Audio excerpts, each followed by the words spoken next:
a girl admits to herself that she is a total poser, just to keep up her melancholic girl persona. Every single day she puts on an act acting cold, distant, and that is until she suddenly finds herself transported into a horror game, when she comes face to face with a terrifying, eerie creature and feels a scream building up inside her from sheer fear.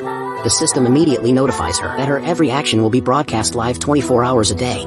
She manages to hold back the scream as blood rain pours down from the sky. Other players are hiding in the safe zone, too scared to come out, but she strolls through the rain holding a clear plastic umbrella, wearing her schoolgirl outfit and white wired earphones like she doesn't have a care. The boss monster that was just snarling with its massive bloody maw suddenly blushes bright red, a look of pure shyness on its face. She can't help but smile. She thinks to herself, if being melancholic is a talent, then she must be incredibly gifted. One moment she was listening to sad music, imagining herself walking alone through the streets of Tokyo. The next moment she is thrown into a horror game. An eerie electronic voice sounds in her ears. It welcomes the player to the S-level instance Urban Legend. The goal is to clear all the Urban Legend within the instance. The time limit is 5 days. The current number of players is 50.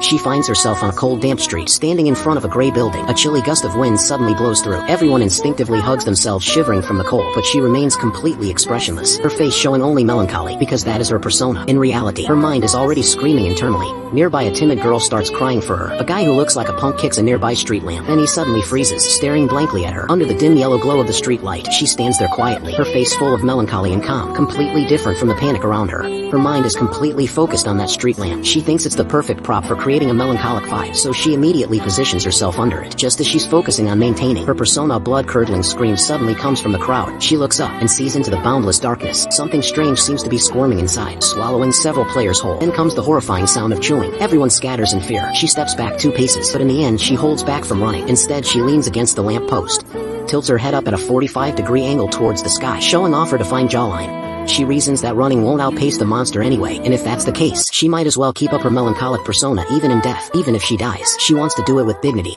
But strangely enough, the monster hidden in the darkness doesn't attack her at all. Just as she's wondering why, a female voice next to her yells for everyone to get to where the light is. The monsters are afraid of light. She gets bumped and stumbles, almost breaking her character. Sure enough, once they reach a well-lit area, the monsters disappear. Then a man and a woman approach using flashlights. They introduce themselves as veteran players here. After some brief introductions, they start explaining the current situation to all the new players. Hearing this, everyone stares at her with strange looks. The female veteran named Yao Yao looks at her thoughtfully. She comments that for a newbie, not only to stay so calm, but also to figure out these so quickly, is truly impressive. She feels a bit awkward. She can't exactly admit she knew nothing, and was just standing there to look melancholic, saying that would totally ruin her persona, so she simply nods coolly.